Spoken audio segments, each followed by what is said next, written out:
Hello students, how are you? I hope you're fine. Nah, hari ini Mem akan kasih new lesson tentang active and passive sentence.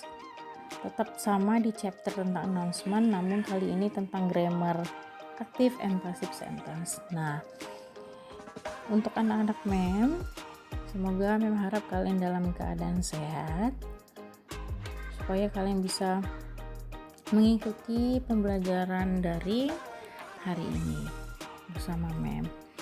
Nah, di materi kali ini Mem akan kasih pengertian definition about active sentence and passive sentence.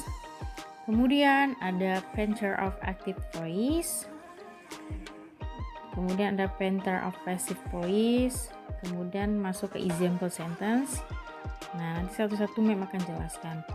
Nah, kalau masih ada yang heran, active sentence and passive sentence sama enggak dengan active voice sama passive voice sama? Oke. Nah, untuk lebih memahaminya, kita masuk ke definitionnya. Oke. Nah, apa sih definition dari active sentence sama passive sentence? Ingat ya, active sentence sama passive sentence itu is the same with passive voice and active voice. Okay. Nah, active sentence whose subject does something or does a job, atau kalimat yang subjeknya berbuat sesuatu atau melakukan suatu pekerjaan. Ini contoh simpelnya Mem kasih. Example, Mary helps her son. Mary menolong anak laki-lakinya. Nah, itu dia contoh active sentence. Sama ya kayak kalimat biasa, mau dari kalimat simple present, past tense maupun tenses yang lain. Nah, kemudian pengertian passive sentence is in which the subject is given an action or given a verb. Kalimat yang subjeknya diberikan suatu tindakan ataupun diberi kata kerja. Example, the son is helped by Mary. Nah, jadi ingat ya, kalau pasif itu kalimat yang subjeknya itu diberikan suatu tindakan ataupun diberi kata kerjanya. Jadi kalau dalam bahasa Indonesianya, anak laki-lakinya ditolong oleh Mary.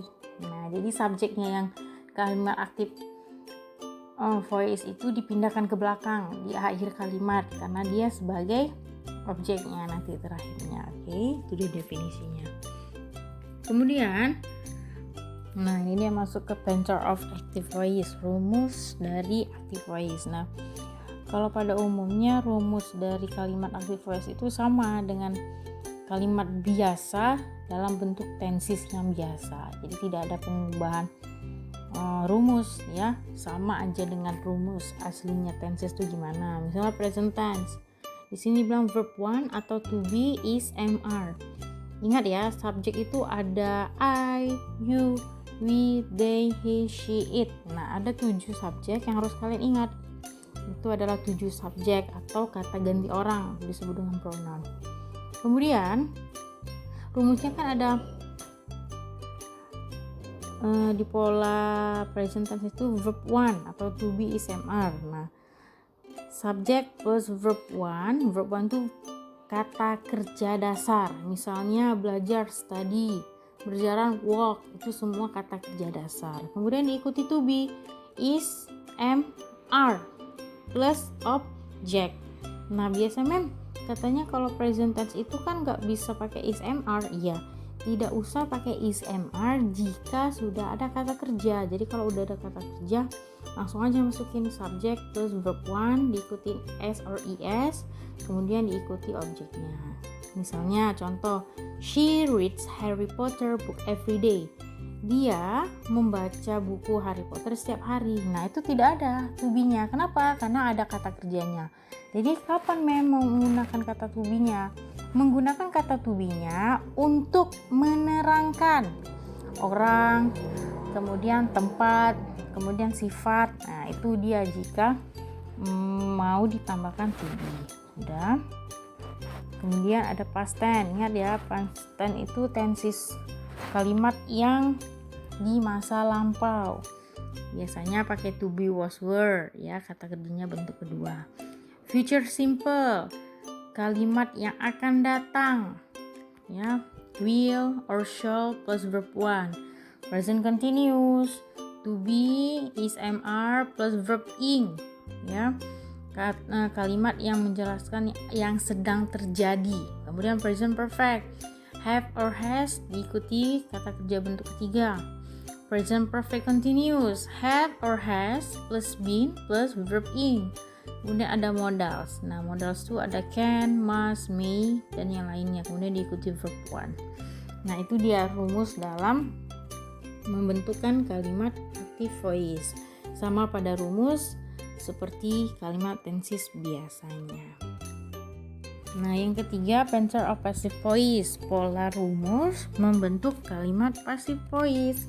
Nah, lihat ada present tense, past tense, future simple, present continuous, present perfect continuous, modals. Nah, bedanya itu cuma di bentuk kata kerjanya. Ya. Kalau misalnya tadi active voice itu ada yang menggunakan verb 1, kemudian verb ing, verb 3 juga ada, kemudian verb 1 plus s or es. Nah, tapi di passive voice kata kerjanya tuh wajib dan harus diubah kata kerja ke bentuk ketiga. Ya. Nah, nanti kalau pada yang nggak tahu apa sih kata kerja bentuk ketiga, jangan malas untuk buka kamusnya, lihat di irregular verb sama regular verb, lihat kata kerja yang bentuk ketiga tuh yang mana, ya. Misalnya walk itu walk, kata kerja pertamanya, keduanya walked, yang ketiganya tetap walked. Nah, sama passive voice, lihat rumusnya. Nanti kalau udah kasih contoh, pasti kalian paham, lebih memahami lagi untuk membuat kalimat passive voice ataupun kalimat active voice-nya, atau mengubah kalimat active voice diubah ke passive voice. Nah, ya, pokoknya lihat aja rumusnya yang sudah kasih. Kemudian kita lihat masuk ke example sentence-nya nih, ya. Nanti kalian bisa tahu nih, udah mulai tahu nih, ini apa sih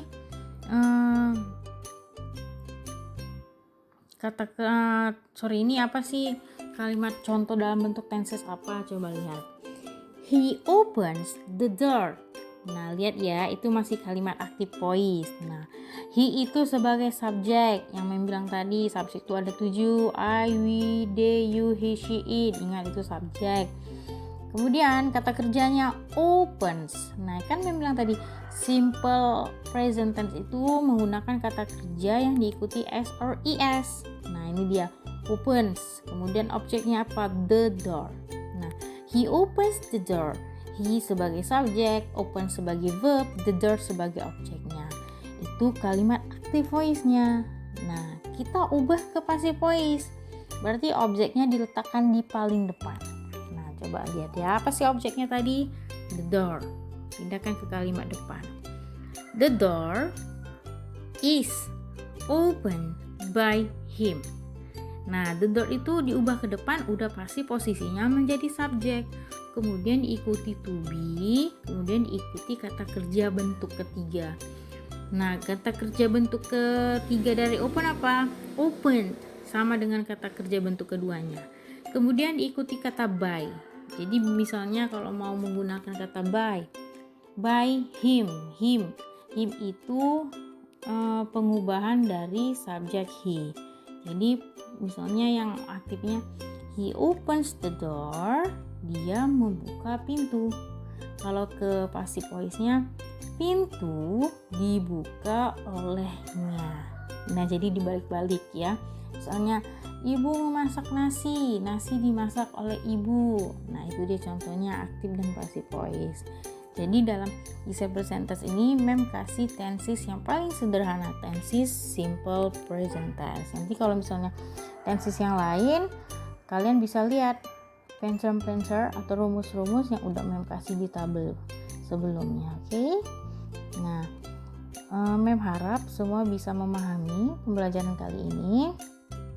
Ada yang belum paham mengenai materi ini, boleh baca kembali mulai dari definisinya, rumus-rumusnya, contohnya. Nah, dan jangan lupa juga untuk bersahabat dengan dictionary, bersahabat dengan kamus. Jangan malas untuk buka kamus ya. agar kalian lebih memahami apa aja kata kerjanya, bagaimana bentuk pola kalimatnya. Oke. Nah, setelah materi ini Mem akan kasih kalian assignment tugas. Nah, untuk itu jangan lupa juga disalin kembali materi ini di buku catatan supaya kalian lebih memahami lagi dan mengingatnya mudah tentang materi aktif dan passive sentence. Okay, thank you for listening today. Stay your clean and stay your healthy. And bye-bye.